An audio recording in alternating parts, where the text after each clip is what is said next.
Hello, friends. Christine here with another Monday morning message. Thank you for stopping by. Since Mother's Day is in May, I thought we would take this month to look at some of the amazing mothers in the Bible. The first one we will look at is not super well known. In fact, we're not even told her name. But her story is important because despite finding herself in a desperate situation, she made some wise choices, including seeking advice from a man of God and then acting in faith on what she was told to do. Her story is found in 2 Kings chapter 4, verses 1 through 7. So without further ado, let's go ahead and jump into the text. So we're reading 2 Kings chapter 4. Give me a moment here. We start on the bottom of one page in my current Bible. Now the wife of one of the sons of the prophets cried to Elisha, "Your servant, my husband, is dead, and you know that your servant feared the Lord. But the creditor has come to take my 2 sons to be his slaves." And Elisha said to her, "What shall I do for you? Tell me, what have you in the house?" And she said, "Your servant has nothing in the house except a jar of oil."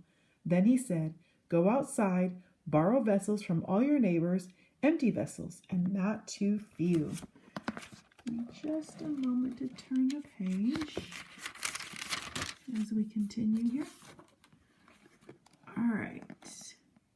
So he tells her to go borrow from the neighbors vessels, not just a few. And now in verse 4, then go in and shut the door behind yourself and your sons and pour into all these vessels. And when one is full, set it aside. So she went from him and shut the door behind herself and her sons. And as she poured, they brought the vessels to her. When the vessels were full, she said to her son, "Bring me another vessel." And he said to her, "There is not another." Then the oil stopped flowing. She came and told the man of God, and he said, "Go, sell the oil and pay your debts. You and your sons can live on the rest." So we see this story here. This woman, she's a widow, so her husband has died. And her husband was an apprentice to the prophets. Elisha was a well-known prophet in that day. God used him in many miraculous ways. And so this woman's husband had been one of his apprentices, and now he's passed away. She's a widow, a single mom, 2 sons.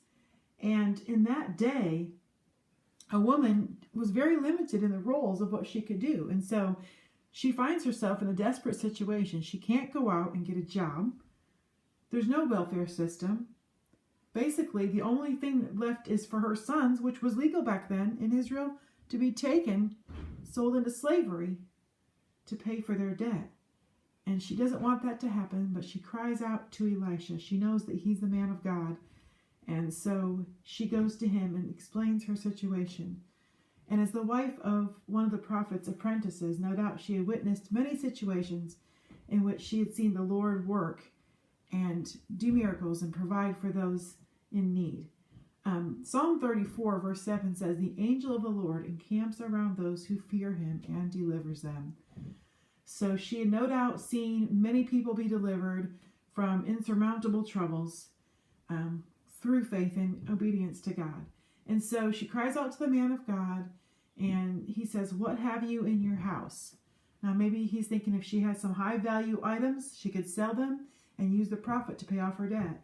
But she replies, "Your servant has nothing in the house except a jar of oil." I love that word "except." It's like at first it seems like she's saying, "I have nothing." It's almost like just as she says nothing, it pops into her mind, "Oh, I do have that one jar of oil. It's maybe one thing I have that's very valuable." Oil was very valuable in that day as it had many uses. They cooked with oil, they used oil lamps to light their homes, and much more. So it was very valuable, and that's the one thing that she had was that jar of oil. So Elisha instructs her to go outside and borrow from her neighbors. I don't know about you, but I don't like to get out of my comfort zone, and I certainly don't want to borrow anything or ask my neighbors for help.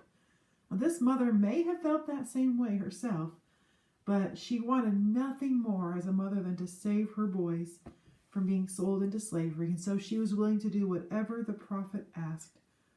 She may have hoped that Elisha would say a prayer, maybe do some special thing and somehow the money would miraculously appear to meet her need. He had performed many miracles in the power of the Lord, but God doesn't always choose to work miracles. Sometimes he answers our prayers by giving us work to do. Elisha tells her to borrow empty vessels and not too few. In other words, get as many as you can. Notice she doesn't question the prophet. Why empty vessels? What good is that going to do me? No, she simply does what he says. She trusts the prophet of God and obeys. Once she's collected the empty vessels, he tells her, go in and shut the door behind yourself and your sons and pour into all these vessels. So first he told her to go outside, go out and borrow jars, vessels. Now he's saying go in and shut the door behind yourself. And that reminds me of when Jesus told his followers in Matthew 6:6, when you pray, go into your room and shut the door and pray to your Father who is in secret, and your Father who sees in secret will reward you. God works everything out for our good and his glory, but he wants us to seek him, not the spotlight. Are we willing to labor for him, to do his work, even when it seems that no one sees the work we're doing? As a mother, she involved her sons in the work. As she poured, they brought the vessels to her. Not only were they able to contribute to the task in this way, but they were also blessed to witness the miracle. Jar after jar being filled from this one jar that just continues to flow as they continue to bring their mother more vessels. If you're a mother or a father or a teacher, or if you work with children in any capacity, don't forget to get them involved in the work of the Lord and let them see how he works in our lives. In verse 6, we see that when the last vessel is full, the oil stops flowing. I believe the Holy Spirit guided them to gather just enough for their need, not too much or too little. God is so faithful, isn't he? Then in verse 7, wrapping up here, Elisha instructs her to sell the oil, and in addition to paying off her debts, she'll have enough for her and her sons to live on, and presumably until one or both of them are old enough to work for a living. And so God provided their need, and these boys were saved from being sold into slavery because of this mother's faith and obedience. As we approach Mother's Day, I would like to encourage everyone who has a godly mother who taught you to seek the Lord and live for him, to make sure that you thank her. Make sure you honor your mother, and no matter what. But if you have a godly mother that taught you to seek the Lord, make sure you take the time to thank her if you still have her with you. And then if you are a mother, if you're currently raising your children, they will no doubt see your flaws. We all have them. But make sure you set an example for them of living for the Lord and seeking him first in good times and bad. Thank you for taking the time to listen to this message today. I hope you enjoyed what you heard. If you did, please feel free to leave a like. If you have any feedback, drop a comment below. Consider subscribing to my channel. And have a happy Mother's Day. Remember, faith in God gives us peace in our hearts. Shalom.